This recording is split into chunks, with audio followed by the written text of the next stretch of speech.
Hero বানানোর ক্ষমতা আমার, কিন্তু ছোট্ট একটা ক্যারেক্টার দেওয়ার ক্ষমতা আমার আছে। তুই হবি সেকেন্ড। আমাদের অন্ধের যষ্টি শাকিব খান। শাকিব খান আছে বলেই বাংলা চলচ্চিত্র, শাকিব খান আছে বলেই বাংলা সিনেমা এগিয়ে যাচ্ছে। সেই শাকিব খানের উপর চাপ বা প্রত্যাশার চাপ এত বেশি যে শাকিব খানের ফ্যান ফলোয়াররাও শাকিব খানের হয়ে এখন কিছুটা বাড়তি চিন্তা করে। রায়হান রাফির তুফান না শাকিব খানের তুফান, এ নিয়ে তর্ক কিন্তু চলেছে এফডিসি ঘরানার অনেক পরিচালকের মধ্যে।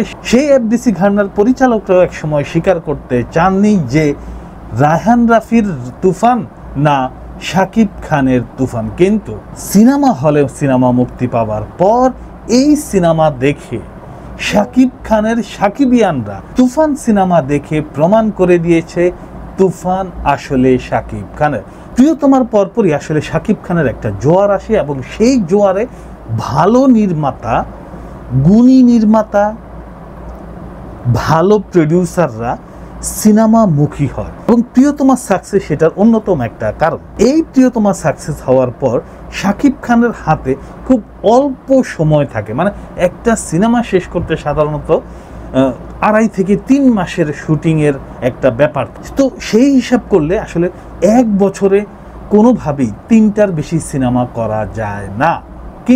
কিন্তু শাকিব খানের সাথে সিনেমা করতে উগ্রীব যেসব প্রডিউসাররা আছেন তারা শাকিব খানের সাথেই কাজ করতে চায়, যার ফলে শাকিব খানের এক ছবি শিডিউলে কারণে অন্য ছবি ডিলে হয়ে যায় বা অন্য ছবি শিডিউলের কারণে তার পরের ছবি ডিলে হয়ে যায়। এমনই ঘটনা ঘটেছে শাকিব খানের সাথে। শাকিব খানের সিনেমার দরদ যেই সময়টা শেষ হয় তার কাছাকাছি সময় শুরু হয়ে যায় আসলে রাজকুমার। শাকিব খান দরদ শেষ করে এসেই রাজকুমারে চলে যায়। রাজকুমারে শুটিং করতে যে বেশ কয়েকটা জায়গাতে সময় বিলম্বিত হওয়ার কারণে, শুটিং বিলম্বিত হওয়ার কারণে রায়হান রাফির তুফানে শাকিব খানের শুটিংয়ের ডেট বা শিডিউল থাকে কম। এই কম শিডিউল থাকার কারণে চাপে পড়ে যায় আসলে রায়হান রাফি।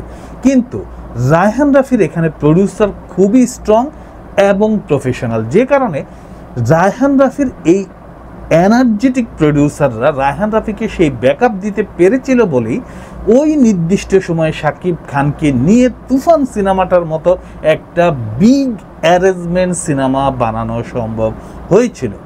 কিন্তু অনেকেই মনে করেন শাকিব খানের উচিত এই ধরনের সুপার কোয়ালিটির ডিরেক্টরদেরকে সময় বেশি দেওয়া। রায়হান রাফিকে সময় বেশি দেওয়া হতো, তাহলে রায়হান রাফি হয়তো আরও একটু রিল্যাক্সে, আর একটু মজা করে, আর একটু এক্সাইটিং করে, আর একটু এন্টারটেইনিং করে তুফান সিনেমাটা তৈরি হতো।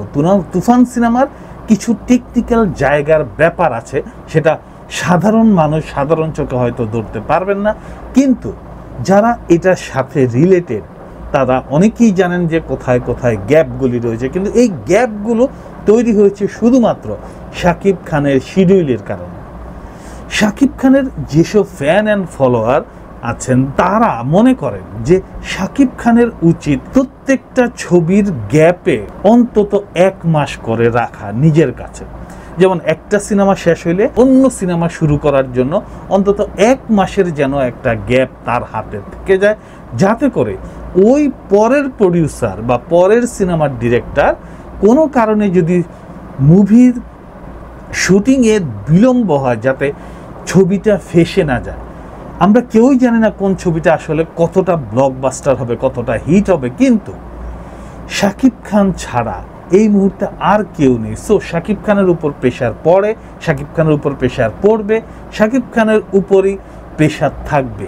এই কারণে অনেকেই মনে করছেন যে শাকিব খানেরই উচিত এই শিডিউলগুলিকে এমনভাবে প্লট আউট করা যাতে করে পরিচালকরা নির্দিষ্ট সময়ের বাইরেও কিছুটা সময় বেশি পায়, যাতে শাকিব খানের সিনেমাতে আরও ভালো করে, আরও এন্টারটেইনিং করে সিনেমাটা শ্যুট করতে পারে। শাকিব কেন্দ্রিক যেসব সিনেমাগুলি হবে সেগুলি শাকিব কেন্দ্রিকই হবে, এটাই স্বাভাবিক। কিন্তু সময় একটা বড় বাধা হয়ে দাঁড়ায় ভালো সিনেমা বা ভালো নির্মাণে। আমাদের অন্ধের যষ্টি শাকিব খান আছে বলেই বাংলা চলচ্চিত্র, শাকিব খান আছে বলেই বাংলা সিনেমা এগিয়ে যাচ্ছে। সেই শাকিব খানের উপর চাপ বা প্রত্যাশার চাপ এত বেশি যে শাকিব খানের ফ্যান ফলোয়াররাও শাকিব খানের হয়ে এখন কিছুটা বাড়তি চিন্তা করে। এই বাড়তি চিন্তারও কারণ আছে, কারণ আমরা দেখেছি রাজকুমারের ক্ষেত্রে হিমেল আশরাফের উপর ভরসা করে কিন্তু শাকিব খানের ফ্যান অ্যান্ড ফলোয়াররা ঠকেছিল। যেই গানটা করা হয়েছিল ঈদের সং বলে, সেটা একেবারেই জঘন্য হয়েছিল এবং এটা নিয়ে প্রচণ্ড প্রতিবাদ করেছিল শাকিবের ফ্যান ফলোয়াররা। এই শাকিব সব সময় তার ফ্যান অ্যান্ড ফলোয়ারদেরকে এক্সট্রা কেয়ার করে, কারণ সে জানে এরাই তার শক্তি। সে জানে এই যে হাজার ফ্যান অ্যান্ড ফলোয়ার, তারাই তাকে আজকের শাকিব খান বানিয়েছে। এবং শাকিবিয়ানরা বিশ্বাস করে শাকিব খান তার নেক্সট সিনেমার জন্য এমন একটি শিডিউল মেনটেন করবে, যেই শিডিউলে আরও একটি ভালো তুফান অ্যারেঞ্জমেন্ট করা যায়, আরও একটি ভালো এন্টারটেইনিং সিনেমা তৈরি করা যায়।